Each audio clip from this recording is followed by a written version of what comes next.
We'll start with you. Well, I have brought somebody with me too. Ted Zimmer's, I'm with my office, and he is, has a business, a company that's now merged with a software company. Ted has a BPO automation company called Track My Foreclosures, which now is recently merged with REO Genesis, which is the software for the NRVA usage, which outsiders can use as well. But one of the things that we do is, if you notice, we've started putting in the MLS the status of the property, not just that that we'll say right in their property is under contract or there are multiple offers. They are allowing that. So we're trying to start doing that. So that if you look in the services, it may say it right in there in the remarks.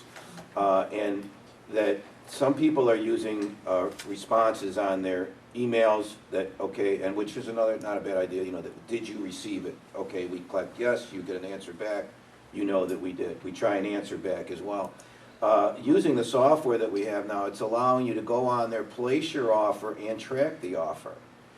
So that if you use the software that we have, and we're still working with it as well, but it will give you the opportunity to go on the software, look that the offer's been received, look that there's multiple offers, and look at the status of your offer. It's something that we're evolving into. So that should hopefully make it a little bit easier, and to and MLS too, FMLS, if you look in the remark sections, we're trying to start to put it in there that there are multiple offers or it is under contract as well.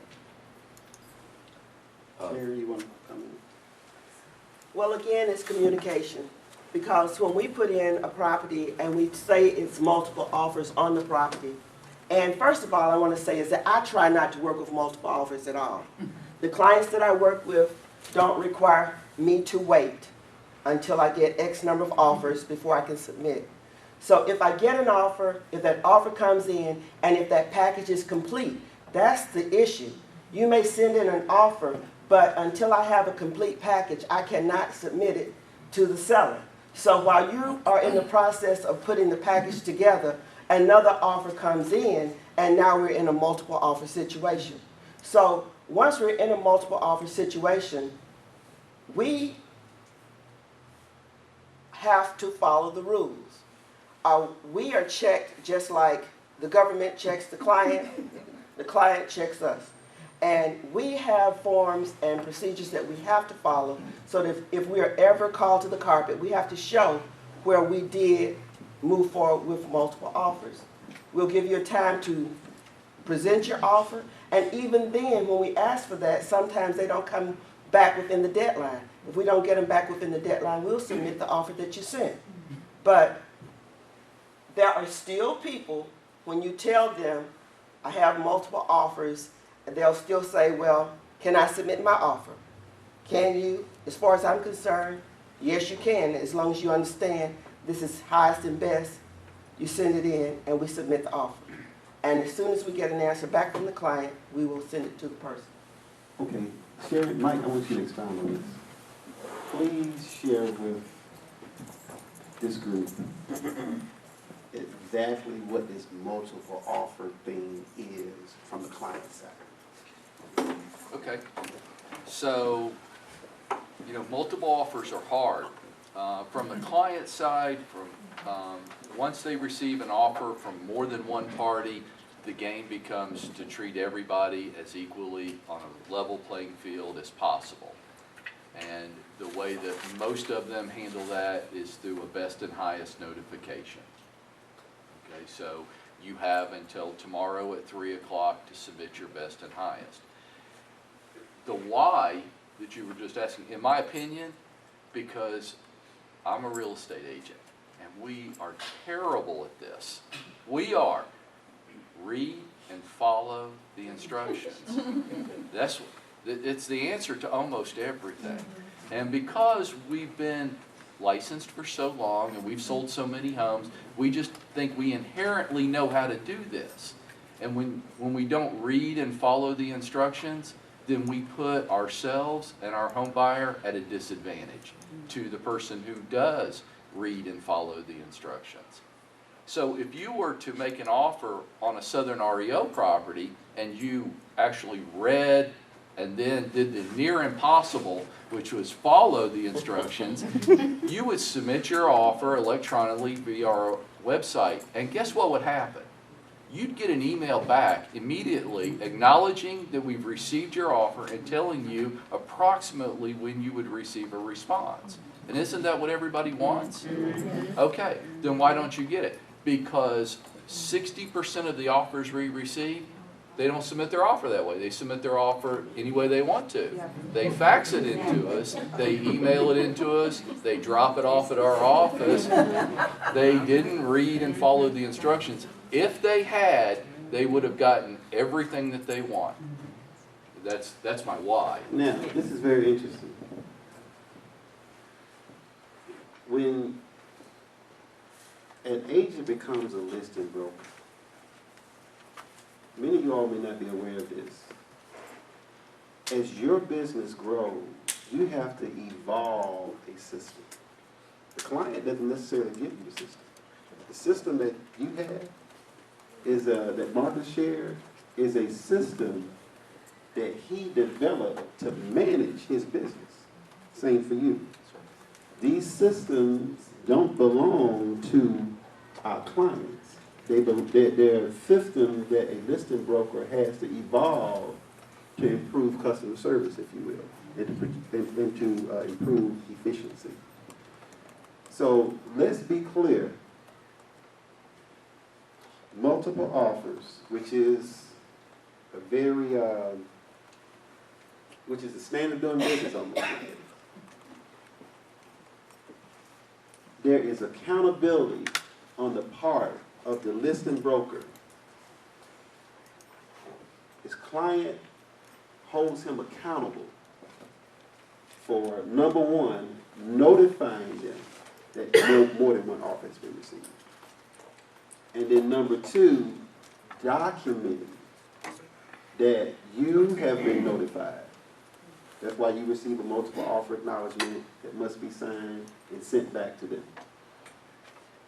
And documentation on their part, that back and forth is a client requirement that they must implement. And oftentimes, if anybody else want to comment on this, depending upon the cycle by which you are responding back to your client, another offer may be received, which could extend what's going on with that transaction. I want to stop right here and ask if anybody wants to ask a question about multiple offers. Okay, right here. This question, if you have similar offers, similar offers, what will put your offer over the top? If similar pricing, is there something that your clients, is there something that they're going to look for to say, okay, well, are we going to choose this offer over this other one? Is there something in particular? Most times the client is looking at the net number, so even if the offer is similar, let's say if it's a financing deal, because we're looking at apples to apples, oranges to oranges. So if it's the same offer, it's finance, maybe it's a couple of $100 difference. They're looking at the net at the bottom. At the end of the day, when they've subtracted everything that must be subtracted from that price of that home, what is that bottom number that they retain? And that's how they make the decision, particularly when the offers are very similar. So if you have a bank, say for example, a lender, a Bank of America compared to say a mortgage broker, they're not looking at. No. Okay, now can you give me any leeway on where my offer stands? Yeah. Can't give me an idea where I need to be? Can you do that? One thing, I think that's a misconception in a lot of places, but in my office, we do have a buyer agent, and we do get a lot of calls where that person may go out to sell our properties, and I just want to make it clear that even in our office, that person that's the buyer agent submits his offer the same way everybody else does, and they do not have access to information about the other offers. So we try to keep it as clean as we can to give everybody a fair chance. And therefore, it makes it an even playing field, in my opinion. Yeah, see some more hands going up. Hold on. This is a hot topic. I saw your hand first, and then I saw, Dietrich? Witherspoon, Jeanette, and then your hand. Witherspoon. Your question. My question is, who actually determines highest and best? And where I get that from is I've heard it different ways. In some cases, the listing brokerage, office staff or whatever says, we determine that, we determine which offer goes to the seller. And in some cases, they tell me, oh, all offers are presented to the seller. Who wanna answer that? Is there a difference? Who determines, the question is, your question is, who determines highest and best? The client. The client determines that. And I want you guys to understand that all clients don't require highest and best. That's something that I think it's a misconception. I recently had a case where, I did a highest and best solicitation, and my client, he said, you got offers in? Yeah, put them in right now, and he made a decision on one of those offers. He didn't wait for highest and best. So all clients, they don't do highest and best, or they don't require you to do highest and best. We typically do that because we want to make sure that we're giving everybody a fair chance. But sometimes clients don't necessarily require highest and Now, best. in that instance, the client is accepting highest and best. Right. Okay, so when we say highest and best, I think it stands to reason that the seller is going to accept what she just said, the highest net offer, the offer that nets them the most money. Right.